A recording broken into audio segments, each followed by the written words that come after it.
Hey, welcome to Text Me When You Outside, the podcast celebrating the past and present leaders of nightlife, live entertainment, and hospitality. I'm one of your hosts, Brandon McEachern, followed by my co-host, Marcus Allen. Let's get it going. What up? What up? Hello. We are back. Another episode of Text Me When You Outside. We got some good feminine energy on the podcast today, and two of my favorite people. We got Angelina and Carmen, the two social leads of Broccoli City. We just wanted to have some new faces. These are our girls. They hold us down all the time. So we just wanted to bring them on, talk about some different stuff. We got a whole little baby agenda of stuff that we want to talk about.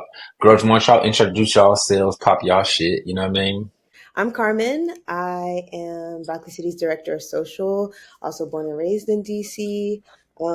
I've been doing socials for like the last maybe 6 years and some change, if you count college. Um, and yeah, I mean, I'm a lover of all things entertainment, all things social impact. So the fact that I get to partner with Broccoli City is just that much more amazing. So excited to be here. Yay. And I'm Angelina, guys. I'm from New York, went to school in DC, and I always was the social media girl at school. And so I feel like Broccoli City made it legit that I can actually do this for a living. So and then ever since then, I just fell in love with the company and the team. So that's me, guys. So, Yeah, I think one of the things I always be getting people asking me, like, one, I guess it's a good perception, but I be feeling like people think that we got like this fucking huge office where there's like a playground and we in there jumping around and smoking weed and it's just the whole thing. Can y'all break down like what a day to day is and kind of like how really y'all's roles and just different shit like that? Because I think it's important just to like really just humanize. Like I think our brand, like the way we move, we're very nimble and we're very not only nimble, um the company is not overproduced. Like we're very low lift, you know what I mean? Like everybody kind of lives in their own little space. But I love for y'all to just talk about y'all's experience and just how y'all's day to day is as social media executives, you know what I mean, and the live experience, you know what I mean, live entertainment. I mean, A, feel free to chime in, but A and I talk like every day. Essentially, like she's literally the top person. I have her as the top pin person on my messages, but literally just us two, the people that's responding to your comments, that's responding to your DMs, that's liking your stuff, like it's either me or A. Or sometimes Marcus if he's feeling saucy. But yeah, we talk. Sometimes y'all be out of pocket, so I'll be having to respond back to some of these motherfuckers. It'd be too crazy. I can't not do it. We be like, who said this?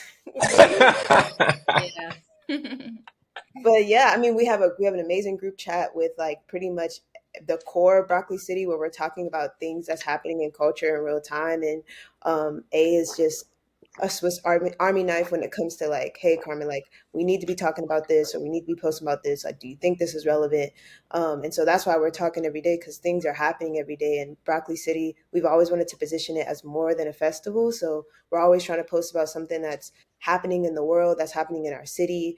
We're trying to show up in different places. So we're either brainstorming about a series or brainstorming about a post or how ways we can show up better for Gen Z on TikTok, things like that. But hey, feel free to. Yeah. So like I feel like one thing I realized like after working with BC for a bit now, like I don't think people understand like how like you can really work virtually and like everything can come together and you don't have to go to an office. Like I don't know, like everybody around me they work every day in person. So they just be watching me like are you even working? I'm like, yeah, like this is the Yes. generation today. Like it's actually crazy. So like I don't know, day-to-day life, like I operate, remote, I feel like technology is like my biggest thing, obviously with like, working through my laptop, going on socials, trying to see what's trending right now. Like, I don't know if you guys seen like the Tesla robot is all over my feed now. Like everybody's talking about that robot and like Elon Musk. So I just be picking up trends like that. People are making memes, and I'm like, oh my gosh, that would be cool for BC to do something like that.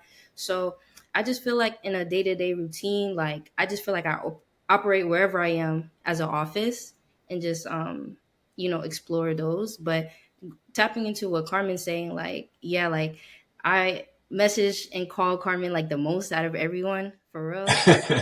That's how we work with each other, and I'm totally fine with that. And obviously Carmen has some cool ideas and brains, and I be picking up like, oh my gosh, Carmen, you got it. So okay, let me try to see if I can add my sauce into it, and then it just become a masterpiece. And then that's how, like, how we operate in social. So yeah, I really enjoy that. But I think day to day is really interesting how virtually you can put something together. So yeah. Let me ask y'all this, like, I mean, obviously, like, it's a lot of people who are good at their personal socials, but would you say that a person, just because you can post well about yourself, does that mean that you're good at social media? Like, does posting about yourself and being popping on social media, does that translate as to being a person who can manage a brand or manage a company or build a brand or build a company? Like, does the two correlate? Mm. Hey, do you want I to take a stab at it?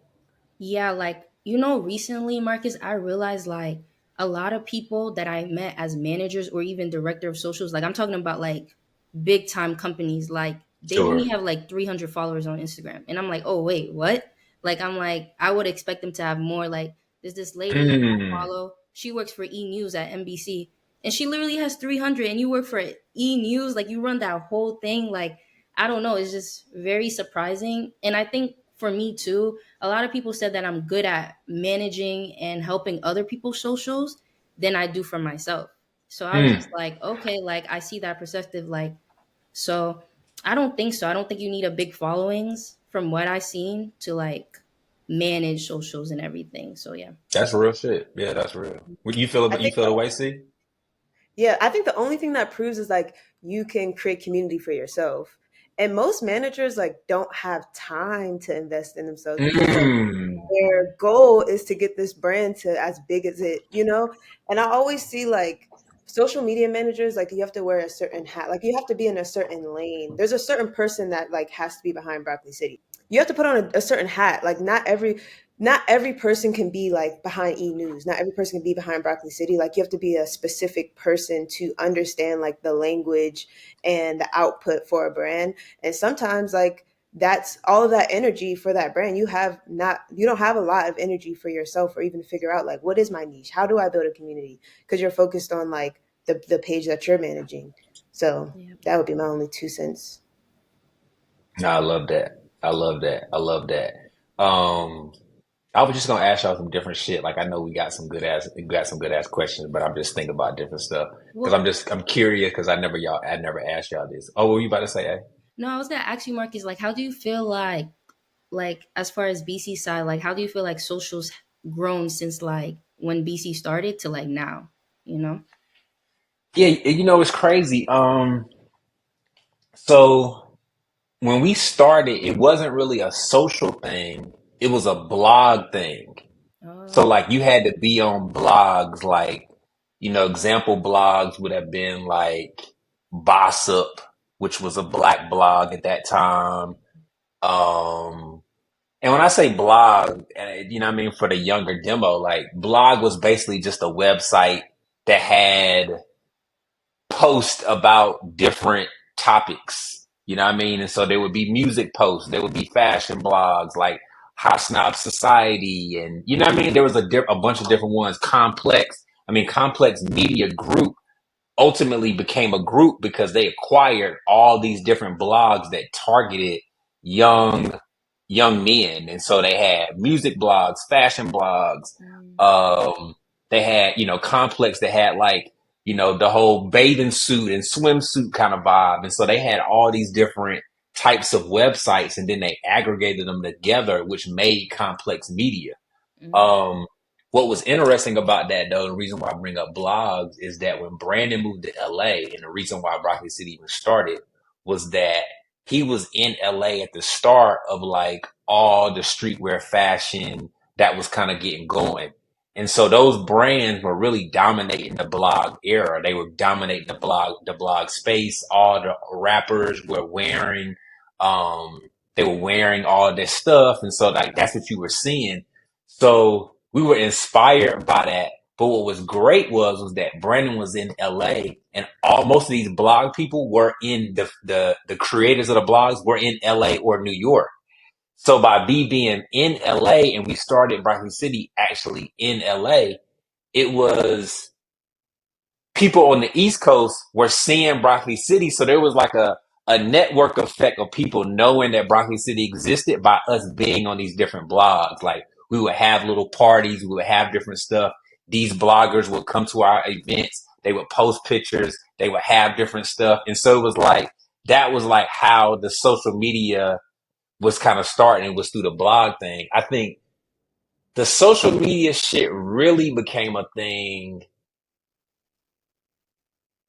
I would say.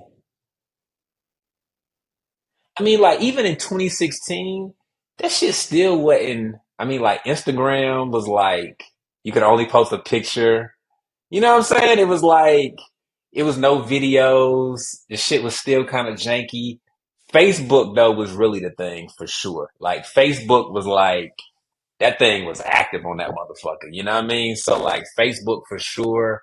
Um, but I think now it has evolved completely. I think we saw a whole cycle of people being able to build brand on social media and that be all they have. And I think we're coming out of that where that's not the case. Like you need more. Media alone is not enough. You need a combination of in person. You need some influencer. You need some website. You need some, you need some events. You need like a little bit of everything for people to respect you now. But it has evolved and changed a lot though, for sure. How has it been learning how to do social media and also sell tickets? Because I think that's another thing. Like selling product is something that I think a lot of social media people, it takes some time to evolve into like good brand people, but also like, all right, I gotta sell some shit. Like I can't just stay high level and just talk about it and hope they see it. Has there been any transition to how y'all think about social when it comes to like selling tickets or selling product or different shit like that? Mm, I think when it comes to selling anything, you still have to remember like you can never come across as too salesy or advertisement because they're just going to scroll past that. So even when you are selling something, like you still have to disguise it a little bit. Like we're going to Mm, show you this headline of, I don't know, sexy red or whatever, but like let you know, like, look, like you can experience what we're posting online if you get this ticket. So it's like we're always like, I think selling tickets or selling something, selling the brand is always going to be in the back of our mind. But the first thing is like, what's going to get them to click? Like, what? And A is really good at this. She's like, what's the most outrageous question we should ask, or what's the most outrageous thing we should be posting just to get them to look? Because once they look and we get their attention, they're locked in. Like they'll buy the ticket, they'll buy the shirt. hmm yeah, and What I about just you, A? How be you been feeling? I be like peeping stuff. Like I really do like watch like how people on our like platforms like react to certain things. Like for example, like the cocoa butter party we had with Issa Rae before the festival, like the pre-party. Like Hmm I was peeping like, a lot of our audience are Black women. And like, I'm like, okay, like they're reacting like us posting more men. And they're like, oh, yeah, I want to go to this party. I see there's a lot of cute guys there. I'm like, okay, let's like keep profiting off of that and then sell tickets Mm, because that's what draw them to the cocoa butter event. And then the comments will be like, oh my gosh, yeah, I have to go. Like they're so, you know what I'm saying? So I just be peeping our target and what our target reacts to and then just clickbait that and like okay like it's kind of like tricky because I'm like luring them to like come in based on what they're attracting, if that makes sense. So yeah, that's how hmm I do it. Yeah. Mm. Let me ask this because I'm sure there's people who gonna watch. Like, obviously, it's a lot of people who are like promoters and like in the live space that frequent our podcast. What would you say like are things like when you're thinking about developing content and like let's just talk about like, hey, we're gonna announce the festival. Like, what kind of things are y'all thinking about? Like, obviously, we're having real conversations now about that same thing. But like if you were like somebody came to you today, like, yo, guys, we have a event that's happening in January. Like, what should I do? What should I be thinking about? Like, do y'all have any like staple processes or tools or anything that you feel like are important? Mm, I always I be think thinking like, oh, go ahead, Carmen. Go ahead. no, go ahead. I be thinking like, how can we make from this year better into like next year? That's like the first thing I think of. And then I think especially the festival being things like currently now with young folks and people in Gen Z, I be thinking, okay, what's gonna be buzzing onto the next year that we can make even bigger than it was now, you know? Mm, And that's something I just be thinking about and like brainstorming ideas so that when we do all put this together, it's like a big masterpiece. Because this year was very wonderful how we made everything come together. So yeah. for sure, for sure. Even with all the stuff we're gonna improve next year, I agree totally. Yeah. Yeah. This year from last year, it's gonna be hard to top, but it's also like finding the gaps, like where, like what was missed. And I think that's what we did a really good job of in 2024 was like, okay, what were some big no's from the previous year? So like air conditioning fixed. We have a new state. We have a new station. Yeah. Seats fixed. Like activations done. Like, and it's just, I think that the experience, like building FOMO, was a part of our strategy as well. Like the answering the question, who all is going to be there, from on stage to off stage to like just like the influencers and folks that are going to be there. We really wanted to build up FOMO for the event, and so we're always like, what are some things that people are going, like, you can't miss out on. And I think Mm, Rocky did a good job of like partnering with everyday people. Like it's so hard to get a ticket to go there, but it's guaranteed if you buy a Broccoli City Festival ticket, like you can't miss it because it's going to be at the festival. So it's always building that anticipation of like it's a can't miss weekend, and then the whole city is on board. Like once they figure for out like, sure. oh, can't miss it, like they're building their events, and some of them were even like, oh, this is an official Broccoli City event, like just to be on the bandwagon. Um, so yeah, And and then I was gonna say like we just really do a good job of like who our target audience is because even with my siblings, they're like, damn, I really want to go, and I'm like, okay, there's a limit to age. Like these 6 year olds, like this is who I watch all the time. Like this is who I want. Like I'm like, all right, like we targeting very well, very young. Like you know you got little kids wanting to go to this festival, and I'm like, you gotta wait when your time is. So Yeah, let me ask y'all, like, do y'all find that, like, obviously there's a gift and a curse to our demo. Like, our demo, without question, is younger Black women. Obviously, they're the best when they're on your side, but they can also be tough when it's down. I'm curious on just how you guys thought as Black women and that being our target consumer, right? Like, how do you navigate staying on the just trying to stay on their good side, but also being authentic and just like trying not to be canceled and just all of that shit that brands are always dealing with. Like how luckily, knock on wood, how have we been able to stay a lot of times on the good side? They've been on our ass quite a few times, but for the most part, they've been supporters. Like, I'm curious on like, is there any thoughts around those types of things? I think the main thing is like a lot of people, a community, not community, what's the word? Customer service goes a long way. And I think Black women Mm, appreciate like really good customer service. Like we really try to respond, especially during festival season, all the comments and DMs in regards to like, oh, what bag size can I bring? Or like, what's the accessibility? So like customer service is number one. And then also, Black women are so great. They give us dissertations on TikTok and send us feedback. And like literally we use that in our content. Like we were like, okay, bet, fix. Like now we know there's some things that they'll say, and it's like, okay, this, it just informs us for the next thing. And I think they see like the applied feedback, and we even see that too. Like, oh, they're definitely reading these comments, they're definitely watching these videos. But I think that's why most brands succeed, like Chick-fil-A, because a simple thank you, a simple response, even if you think it's like a stupid question, it goes a long way. And that's, I feel like that is the biggest decision maker for people who are on the fence, if they know that they can get in contact with someone in case they need mm. a have a problem.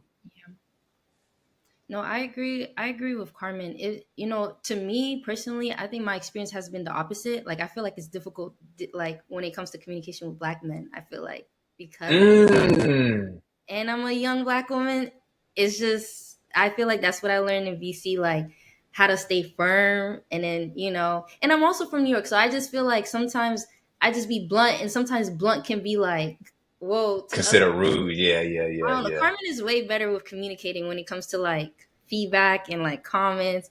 Like I just be like, okay, Carmen, what do you think? Cause oh, so that's what I experienced. They will say it how it is. She straight shooter.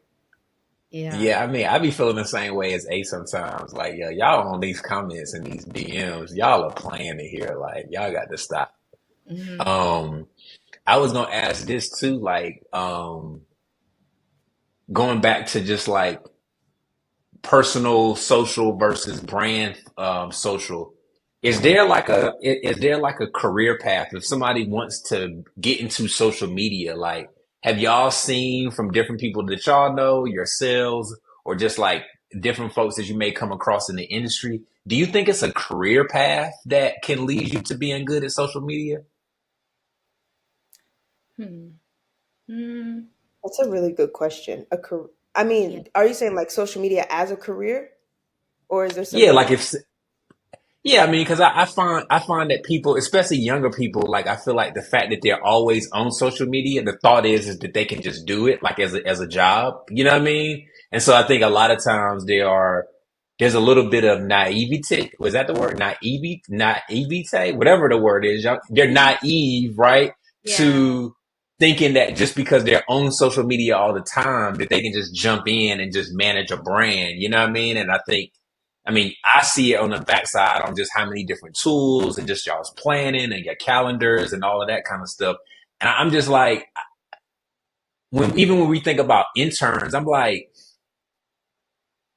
like as an intern social media person without good management, I think it's like you just running around with your head cut off. Like I think if you're gonna have social media interns, you almost have to have a great social manager to be able to direct those individuals. I'm just curious if y'all think there's like, oh, you went to a certain school or you did this type of, you can roll into a position.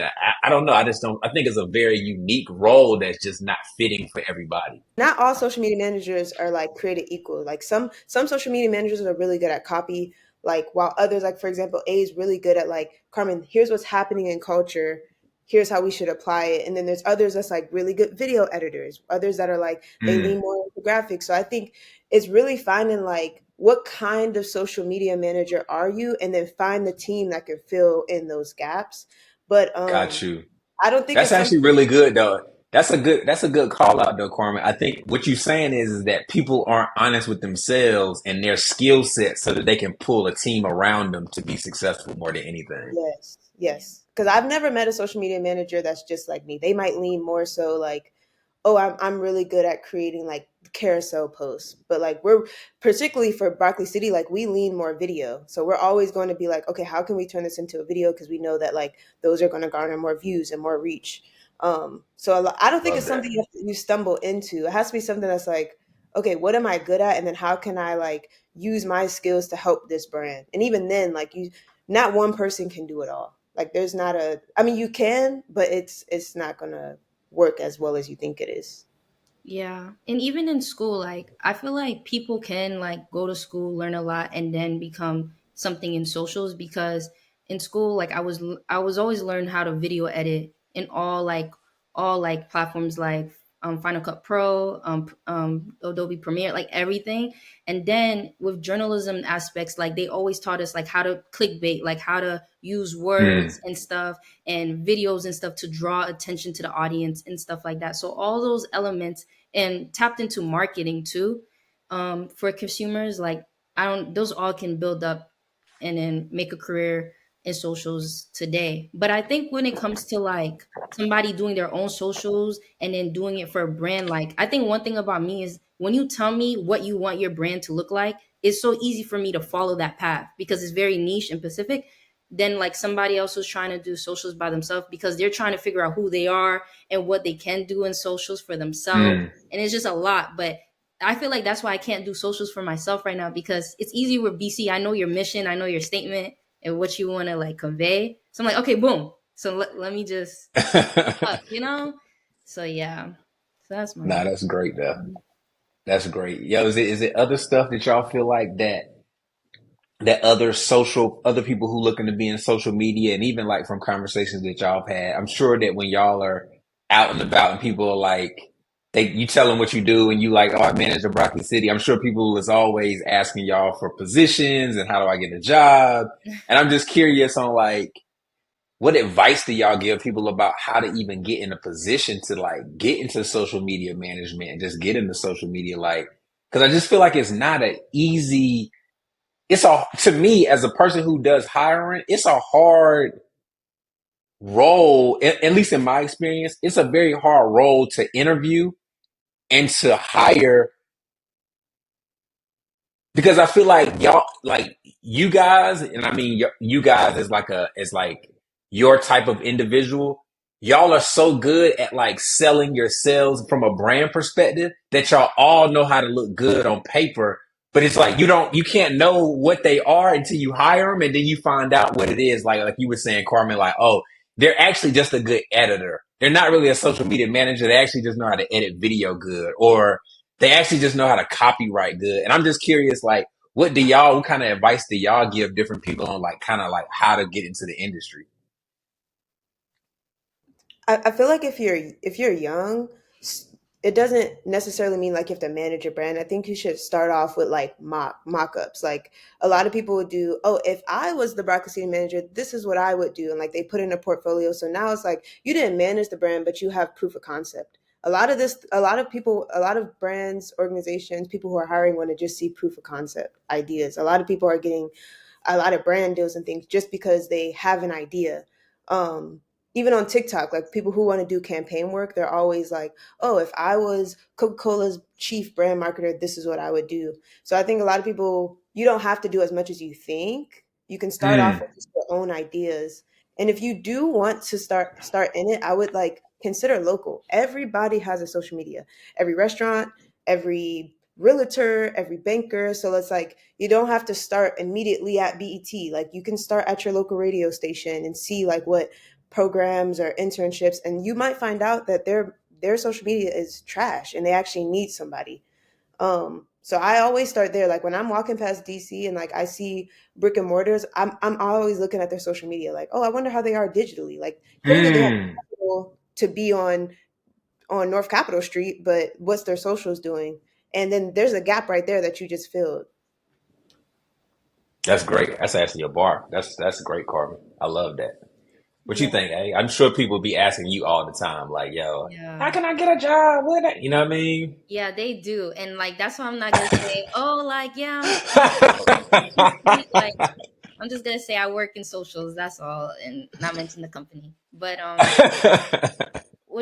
went to a ProCon event in August. And one thing this guy told me is like he said like make sure you're the solution when it comes to companies. Like and that really taught me a lot, because the reason I got hired for BC, I went to the BroccoliCon, and when I met their social media manager previously, Georgia, Yeah, Georgia. Yep. like she was like, damn, we need a video editor, and I was the solution, you know what I'm saying? So I don't know, that's like a advice I would give to someone. So It's when it just get comes, in, huh? yeah, like build yourself in social media. And like I feel like in college people will ask like, oh my gosh, Angelina, you're so good at socials, I need help with this club, I need help with this organization, and I was always the solution all the time, and then that just built up my resume, and then I'm That's the dope. solution for y'all. So I just feel Yeah. like that mindset, when he told me that, I was like, okay, that's how I have to think about this industry, is make sure you're the solution to like any company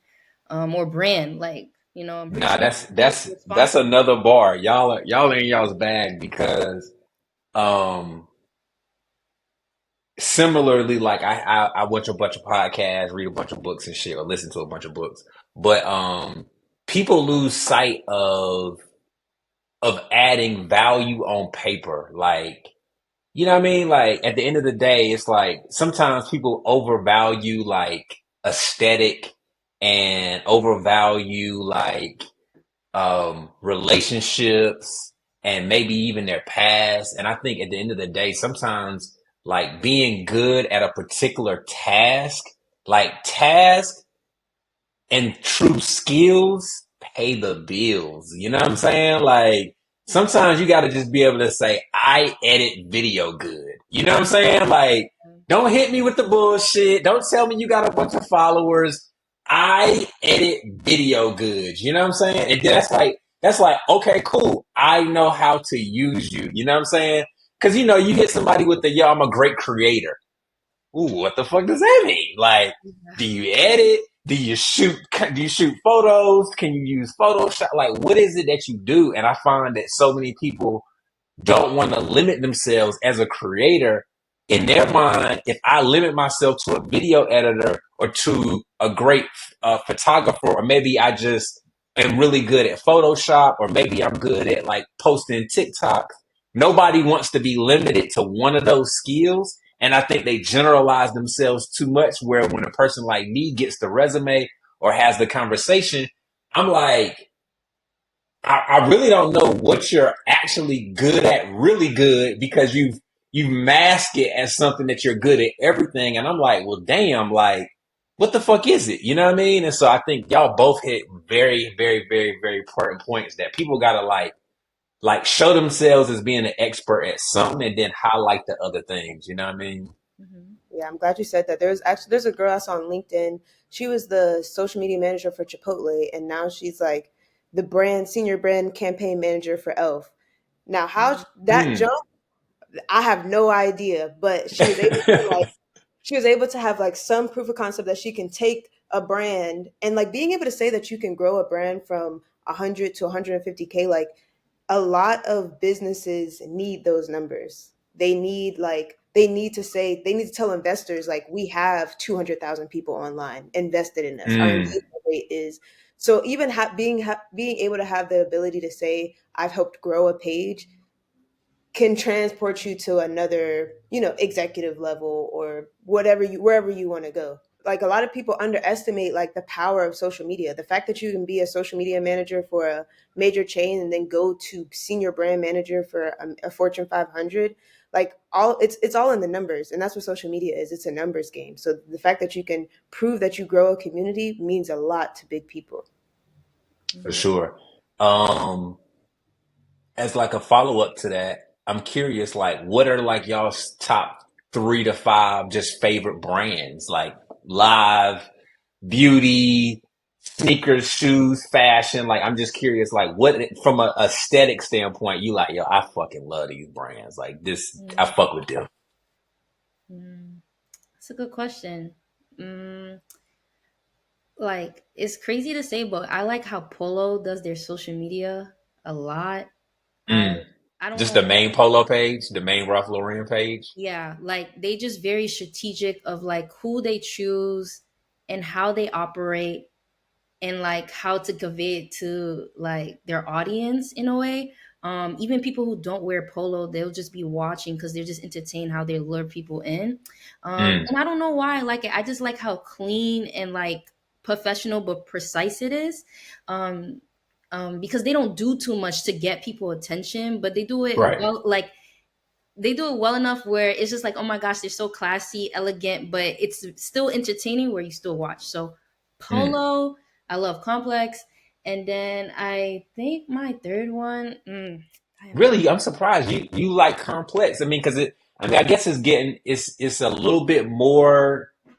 It used to be very man driven, young men driven, but I yeah, I was guess it's surprised like, when you said that. I was like, really? yeah, it was completely like young. Like it started out almost like almost like how Barstool was in the beginning. Like it was very like Barstoolish, not for sports. You know what I'm saying? Like it was very like, yeah, like Victoria's Secret bathing suit model, like white girl, like yeah, that was completely the vibe. Yeah, Wow. I only like them because I relate to it. I don't know. They're really good at like picking audience that my age. That's why I really like Complex. But like telling the news to me in my age where I would understand, if that makes for sense. sure. Oh, I and ain't then gonna front. Whatchamacallit is actually one of my favorite interviewers, Speedy. I love Speedy, Speedy's interview. yeah. I just posted a Speedy. You know he was next to you in LA, Marcus, like in the VT experience. He was literally next to you. But I didn't want to like, oh my gosh, I know you. But he For was. real? Yes, I swear. I like he was literally next to you. And I was like, oh my gosh, that's Pete. But I didn't Man, want I was like, Grant, come here, Speedy. I fuck with you, nigga. Like, damn, I ain't even know that. Damn, that's crazy. he was literally walking around. And I was like, oh, Marcus next to him. So In LA? yeah, like at the experience when we were there, Marcus, he was literally next to you. Yeah.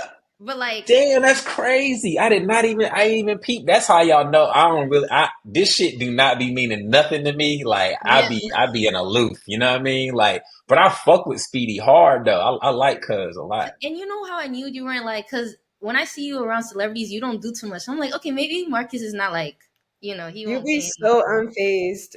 Yeah, I'm Yeah. phased. Okay, Yeah, nah, I'm kind of a little bit past it, to be honest with you. Like, yeah, you know what I mean?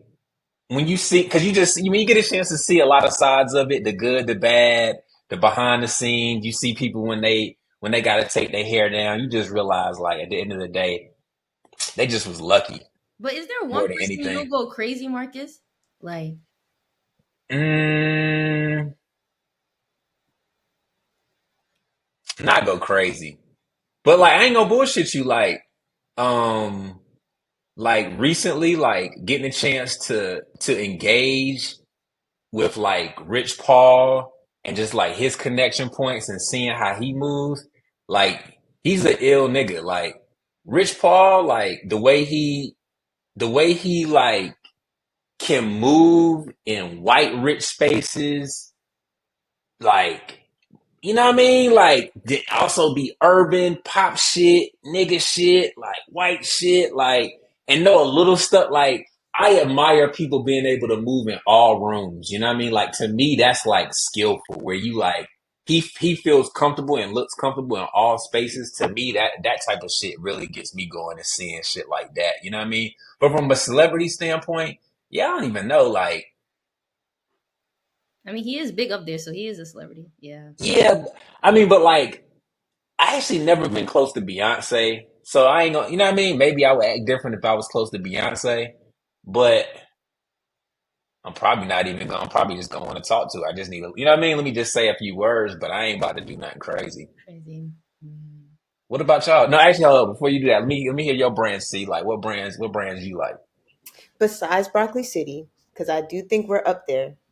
Um, That was I good. would say top. You said what, A? I was like, that was good, Carmen. Right, right. I really enjoy Topicals. I think they did their big one in 2024 with all their, collabs. They just did a whole trip, I think, to some Caribbean place. Come on, Um, Topicals BC collab. When is this happening? Let's get this together now. Let's put that in the air. Actually would be perfect. I like Topicals. They do a good job. Um, I'm biased, but I love Strip. They're a local company here in DC. I think they do an amazing job on socials, even before I was doing their socials. What else? Body by Raven does a good job there. Also a fashion brand. Feel bad, random. And what else is it like good rollouts? Um, I'm gonna stick with those. I'm gonna stick with those. There's a noodle company on TikTok where they ask. I can't remember what it is. It's like oodles and noodles or something like that. But they ask like people deep questions, like what Mm, it like. What was your biggest regret? Also, we're not really strangers. They do a really good job on socials. yeah. But there's a We are we're not really strangers. What is that?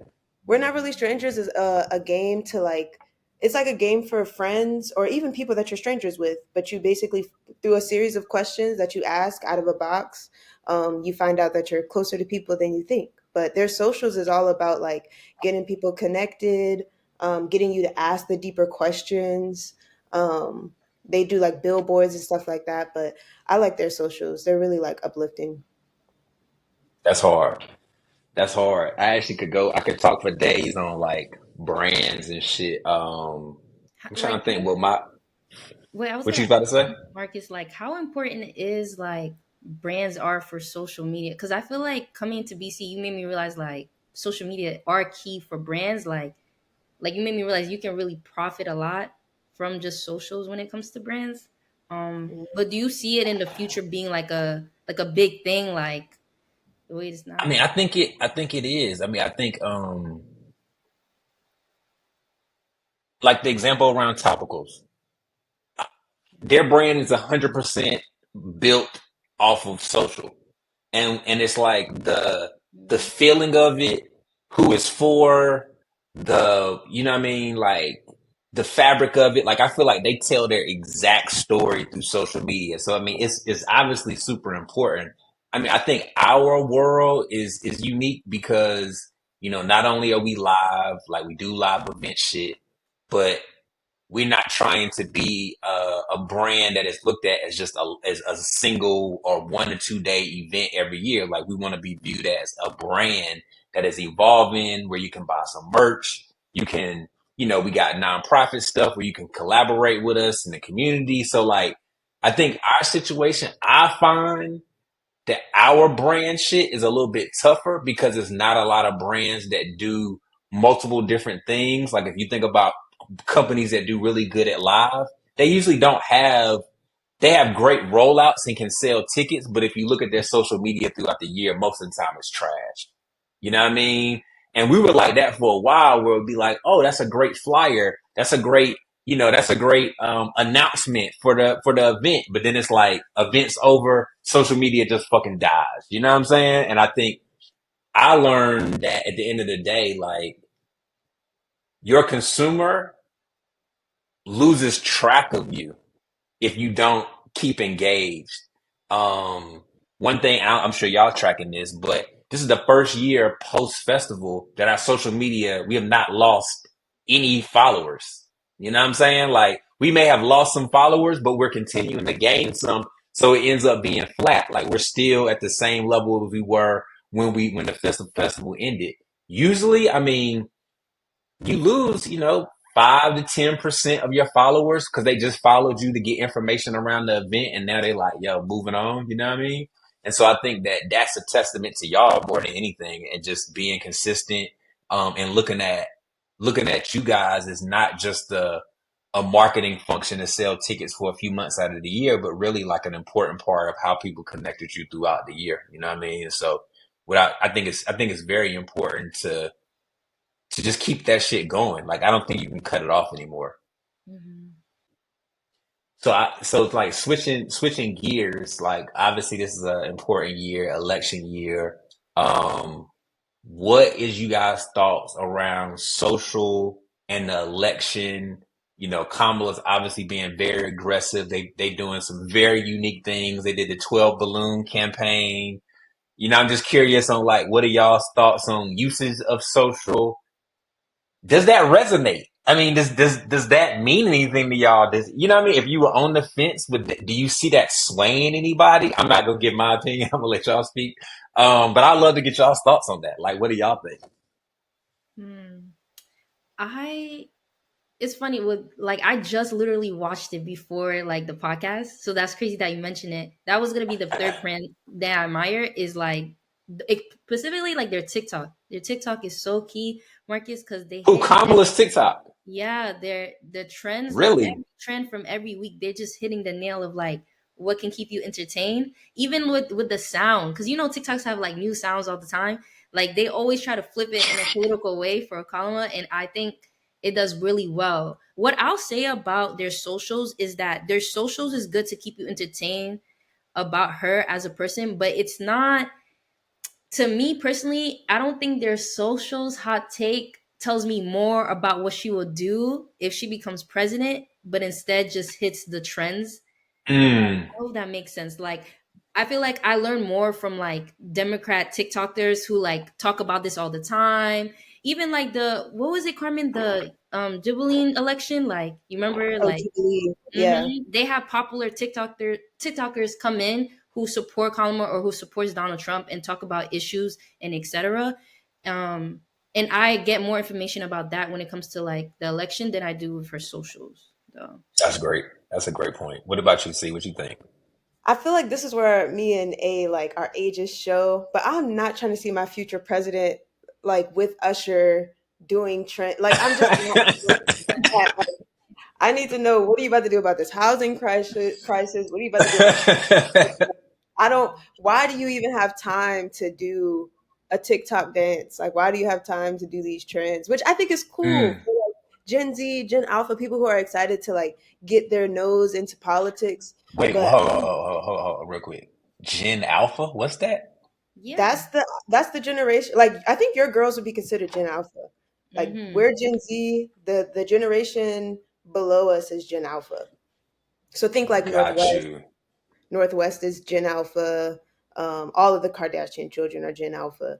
Got They're you. going to be the Damn. people that just flips everything on its head. I have a whole theory about Gen Alpha, but yeah, I think being on TikTok engages the younger audiences just to be like, oh, like recognition, right? Like, so you can at least say you know who's running for presidency, but I don't think it's legit as in like I'm oh, because she's with Usher, because she did the balloon pop, like, let me vote for her. If anything, I'm like, I just feel like our decorum has just left the building.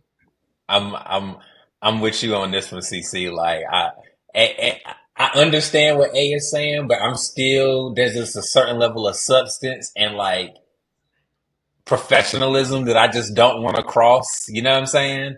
And I think that some of that is just like the change in celebrity. And like in my opinion, I don't think there'll ever be any more superstars. I think the age of superstar is dead, and I hate that for y'all. Like I hate that y'all will never there'll never be a lure around individuals anymore. You know what I mean? Like, because it's like people can never get so big without social media, so that people can't have that secretness, that I wonder what she smells like. I wonder what she looks like when she does certain things. It's like the exposure of people have just gone away. Um, like when I was coming up, fucking fucking Will Smith, Denzel, like fucking Tom Cruise, you know what I mean? Johnny Depp, like these motherfuckers they was like superstars. Like you could only see them when they were on press runs, and like you didn't know what they ate. You didn't know, you know what I mean? Like what they wore when they wasn't doing shit. And it was like when they came out, when that motherfucking Will Smith ad came on, man, you going to that motherfucker like, like to the point where if Will Smith or like Tom Cruise would drop a movie in the summertime, that shit was a summer blockbuster for real, to the point where like niggas is planning like weekends, like yo, fucking Independence Day coming out. You know what I'm saying? Like yo, motherfucking top. I can't even remember the no fucking Tom Cruise movies, but like when they used to drop, it was like the value of them, like they would move units, and I just don't think that shit gonna happen no more. That's why I think streaming can exist, because there are no more superstars that can demand that true like premium 5-star shut it down level like starism. You know what I mean? Because back in the day, man, them niggas would like you couldn't even get niggas to do TV. Like that was like going to the projects. Like to think like a Will Smith went after Fresh Prince, but like when Will Smith became Will Smith, to think he would be on TV would be like, oh, this nigga he is now, it's over for him. You can't go back. Like once you did TV, you couldn't go back to being a movie star. Like that's how that shit was back in the day, where it was like you are so premium A1 that you can't even go back to that shit. And I just hate that for y'all, because the brand side and just like the allure and just like the mysteriousness of these people, like shit's gone. Like you know everything. Like you fucking know how they poop stink. Like this shit is just crazy. Like But they allow that access to their lives, Marcus. You know what I'm saying? Because like, for well, they example, have to. no, well, Beyonce, like, if she did came out on TV and said she's about to go on the shade room, everybody's gonna stop and be like, wait, what? Like Beyonce about to go on the shade room? You know what I'm saying? But her life is kept secret. She allows that to be that way. When Will Smith, like, I remember in 2020, he went on this whole COVID spree and was posting about him jumping off the plane and like giving like all access to his life. I think like I don't know, they allow people to be in Yeah, these. no. I completely like they have evolved into the times because that's what they got to do. But I will say this though. I will say this, and I would love to get y'all thoughts on this. I don't think it works for Beyonce. She can't sell products. One, I don't love the like her little recent dropping 7 different products all at the same time, like perfume, this hair. Like I'm like, it's too much. It's overload for me in terms of like her selling products. But I don't think it works for her. Like what you just described, I don't think it helps her sell products. Um, mm, I ain't I trying to get y'all in the beehive trouble. no, but like what Marcus is saying is like what I got from him is he liked it when back then like we didn't know too much about celebrities' business like that. Like they were just like very secretive, and when they come out, it was a big deal, right? Yeah. And I think we are still there. It's just that some celebrities choose to like let their business be out there, and that's who they like. That's how they're willing to do. Like I feel like the Will Smith family, they put all their business out there, so it's just like you know. But Besides, that's like a new thing though, because in like I'm trying to think when would that have changed? Like because if you think about it, Marcus, too, if like no shade to back then, if we go back then, we wouldn't have never knew about the Diddy situation. We would have never knew about the Diddy situation today. You know? facts, no, 100%. But I'll say this: motherfuckers did have more fun.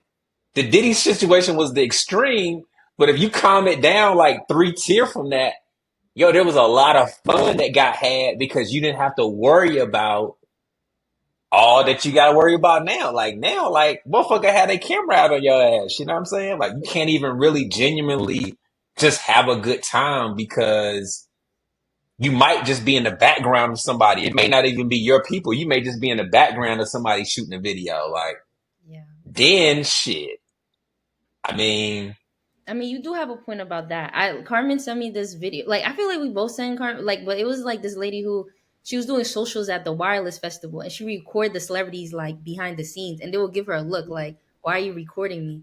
And so they mm, like they were looking like they were mad at her for like recording them like just random, and like they just don't want to be in business. Like you can just pull up a phone, record, and post it.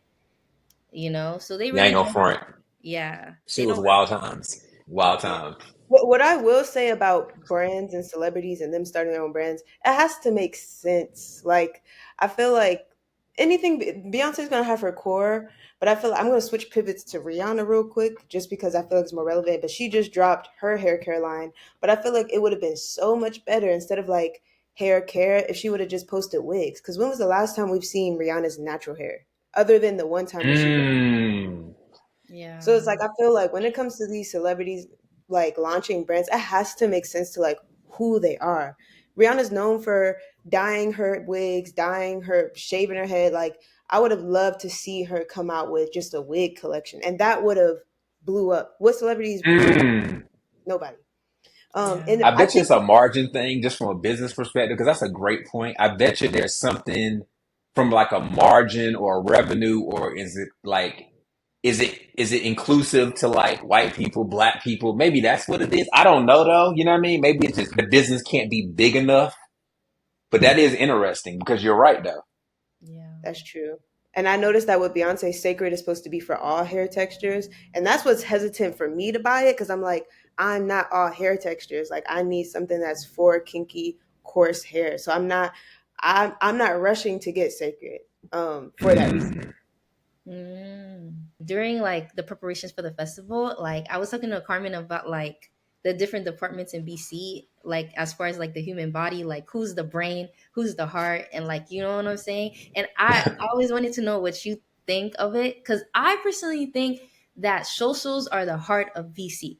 That's what I feel like, right? And I said the brain is like production and logistics in a way, and like I can see that actually. I never thought about it like that, but it's the heart. I think social is the heart and the face. Like literally like the face. It's the first thing you see. You know what I mean? And I think it also pumps it drives a lot of the other parts of what we're doing, right? Like from our conversations from social, from the comments that you're seeing lead to things that Brandon's deciding on who he books on talent. It's who we book on like influencers. It's also how we use the influencers. So I think there is a certain amount of stuff that I would say for sure. Yeah, like that's a good call. That's actually a great thought though. Like, what is actually the body of Broccoli City? Yeah, no, I think that's probably so. Yeah, like production is probably like the brain. Um, yeah, no, that's actually interesting. That's actually a really dope thought. I was gonna ask y'all though, related to the festival though, like, um, what y'all excited for next year though? Like, what's one area that the social team wants to do better next year? Mm, Carmen, you start. Okay. I think last year we wanted to make sure everything there's things that A and I were a part of that we're grateful to be a part of. But one thing we want to hone in this year is like really making sure we capture all those moments. Like we have Friday and P Party Next Door dapping up like backstage, and those like organic moments where your favorite celebs are collaborating together or like they're just in the same room. We want to create more crossover episodes. Like we want you to Mm, see your favorite celebs, your favorite influencers in the same rooms, creating content together, us capturing that content from like a third POV.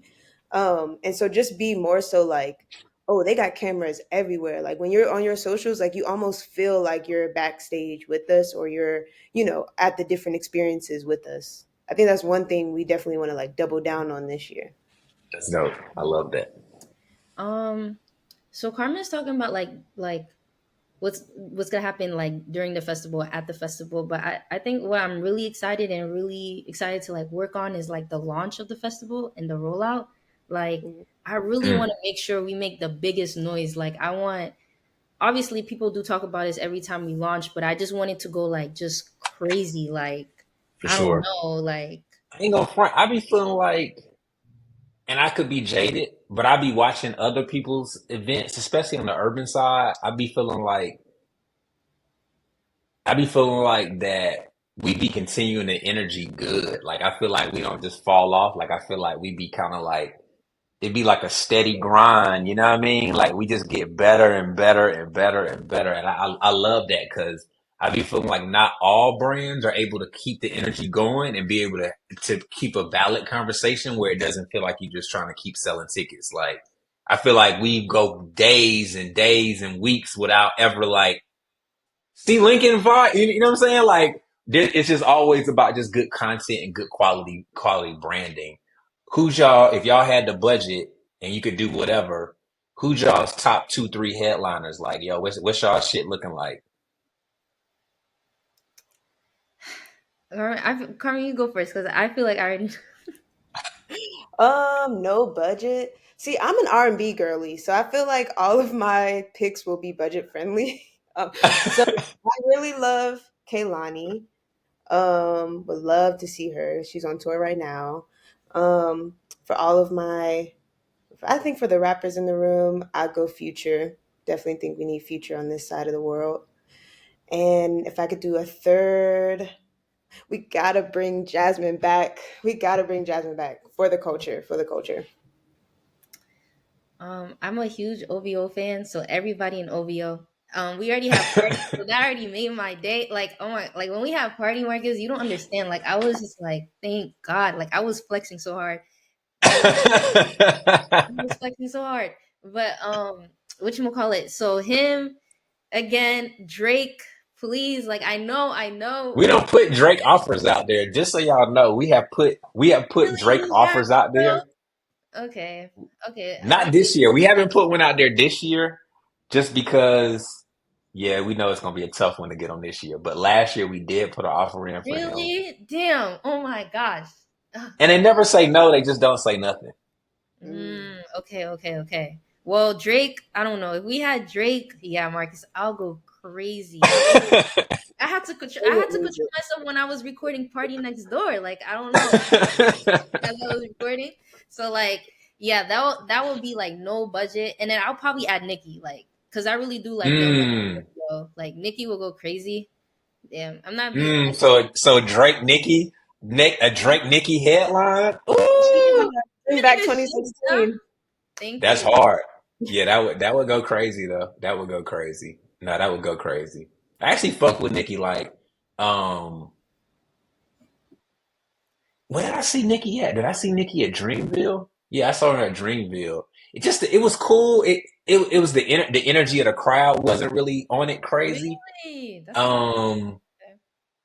But I mean, respectfully to Dreamville, it's kind of it is a little bit chill. Like the energy of the crowd as a whole is a little bit chill. I don't even think it was a Nicki thing. But like for me, sometimes that's what makes me excited when like from a festival producer perspective is that I love to see people like excited and it being a vibe, you know what I mean? Like I love to see that energy, you know what I mean? And so that always is one of those things that is like, yo, I love to see artists that get that energy, get that vibe. You can really get that moment because that's really when the social shit really shows up.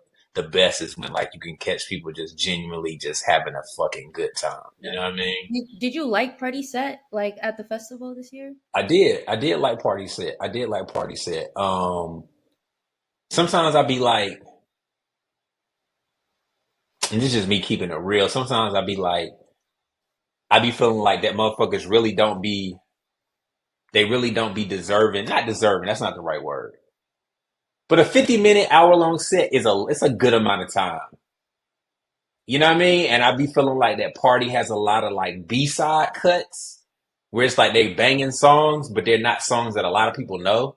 And so it can kind of be like, there can be some dry areas and different shit like that. Sometimes I wish with festivals we could almost book them and have it more like award shows where it's like, yo, give me your best 25 minutes. You know what I'm saying? And you just kill it and we could like shuffle people in and they just give us their best joints.